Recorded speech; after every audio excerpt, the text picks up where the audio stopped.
राजकीय स्वार्थापायी आधी बहिणींना लाडके म्हणायचे आणि स्वार्थ पूर्ण झाला की त्यांनाच बोगस करायचे। हा धंदा सरकारने तात्काळ बंद करावा आणि लाडकी बहीण योजनेच्या लाभाची रक्कम 1500 वरून 2100 रुपये करण्याचे आश्वासन पूर्ण करावे। तुम्हाला कदाचित आठवत असेल, 2024च्या विधानसभा निवडणुकीदरम्यान महायुती सरकारने लाडक्या बहिणींना आश्वासन दिले होते, प्रत्येक महिन्याला 1500 रुपयावरून 2100 रुपये देणार। पण निवडणूक जिंकायला 1 वर्षाचा कालावधी पूर्ण होत आला तरीही महायुती सरकारने लाडक्या बहिणींना दिलेले आश्वासन पूर्ण केले नाही। महायुती सरकारच्या या संकल्पपत्रामध्ये स्पष्ट लिहिलेलं आहे, लाडक्या बहिणींना प्रत्येक महिन्याला 1500 रुपयावरून 2100 रुपये देण्यात येतील।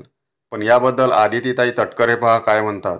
अधिवेशनाच्या कालावधीमध्ये किंवा अर्थसंकल्पामध्ये आपण 2100 घोषित करू अशा पद्धतीचं कुठेही त्या ठिकाणी वक्तव्य हे केलेलं नाही।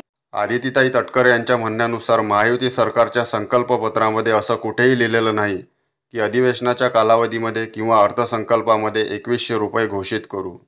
म्हणजे या संकल्पपत्रामध्ये फक्त लिहिलेलं आहे, लाडक्या बहिणींना प्रत्येक महिन्याला 1500 रुपयावरून 2100 रुपये देण्यात येतील, पण कधीपासून देण्यात येतील हे यामध्ये लिहिलेलं नाही।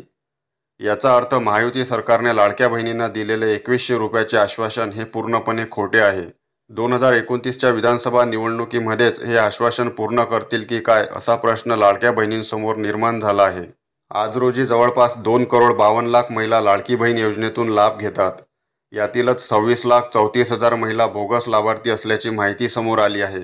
यात काही लाभार्थी एकापेक्षा जास्त योजनांचा लाभ घेत असल्याचे, तर काही कुटुंबामध्ये 2 पेक्षा जास्त लाभार्थी असल्याचे, तर काही ठिकाणी पुरुषांनी अर्ज केल्याच्या बाबी निदर्शनास आल्या आहेत। विधानसभेच्या निवडणुकीमध्ये खोटे आश्वासन आणि 1500 रुपयांची लालूच देऊन महायुती सरकारने लाडक्या बहिणींची मतं मागितली। निवडणूक जिंकल्यानंतर याच लाडक्या बहिणींना अपात्र करण्याचं काम सध्या महायुती सरकार करत आहे।